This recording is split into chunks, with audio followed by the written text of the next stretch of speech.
Hi viewers, welcome back to my channel. Today I will share crispy and delicious atta corn roll and samosa. நீங்கள் என்ன பேர்னாலும் வச்சுக்கலாம். நான் role மாதிரி பண்ணலை, நான் ஒரு ஷேப்பில் பண்ணேன். ஆனால் நான் ஆட்டாவில் பண்ணியிருக்கேன், மைதாவில் பண்ணாமல். நீங்கள் மைதாவில் பண்ணுறதுனாலும் பண்ணிக்கலாம், அது உங்கள் இஷ்டம் தான். வாங்க வீடியோக்குள்ளே போனால் எப்படி செய்கிறதுன்னு பார்க்கலாம். கார்னை நல்லா பாயில் பண்ணி எடுத்துக்கோங்க. கார்ன் பாயில் ஆகிட்டு இருக்கட்டும். இப்போ வந்து நம்ம மாவு பிணைச்சிக்கலாம். ஆட்டா நான் 1 கப் எடுத்திருக்கேன். 1 டேபிள் ஸ்பூன் கார்ன்ஃப்ளவர், சால்ட்டு தேவையான அளவு, ஆயில், இது மூணுத்தையும் சேர்த்து நல்லா பிணைஞ்சி எடுத்துக்கோங்க. நீங்கள் மைதாவில் பண்ணுறதா இருந்தாலும் கார்ன்ஃப்ளவர் போடுங்க, ஏன்னா அப்போ தான் எண்ணெய் குடிக்காது. மாவு நல்லா பிணைஞ்சதும் 20 மினிட்ஸ் வந்து வெயிட்டீஸில் விட்டுறலாம். இப்போ வந்து நம்மளுக்கு கார்ன் வந்து நல்லா குக் ஆகிருக்கும். அதை ஆறுனது உதுத்து எடுத்துக்கலாம்.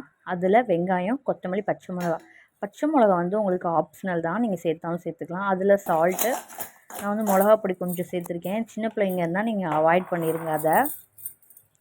இப்போ வந்து மாவை ஒரு குட்டி பாலாக எடுத்து நல்லா தேய்ச்சி எடுத்துக்கோங்க. நான் வந்து ப்ரெஸ் பண்ணி தான் எடுக்கிறேன்.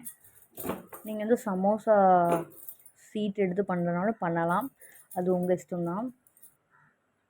இப்போ வந்து நானாக ஒரு ஷேப் பண்ணி பண்ணுறேன்.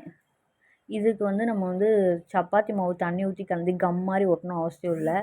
நல்லா ப்ரெஸ் பண்ணி விட்டாலே நல்லா ஒட்டிக்கிறோம். நீங்கள் மைதா மாவில் பண்ணுறீங்கன்னா கொஞ்சம் மைதா மாவு கொஞ்சம் தண்ணி கலந்து கம் மாதிரி பண்ணிட்டீங்கன்னா நீங்கள் அதை தடவி ஒட்டினா தான் ஒட்டும், இல்லைன்னா ஒட்டாது. நான் இந்த ப்ரெஸ் பண்ணி விடுறேல, அதே மாதிரி நீங்கள் ஆட்டாவில் பண்ணுறீங்கன்னா நல்லா ப்ரெஸ் பண்ணி விட்டுக்கோங்க, இல்லைன்னா ஓப்பன் ஆகி எல்லாமே வெளியே வந்துடும். இந்த மாதிரி எல்லாத்தையும் பண்ணி எடுத்துக்கோங்க.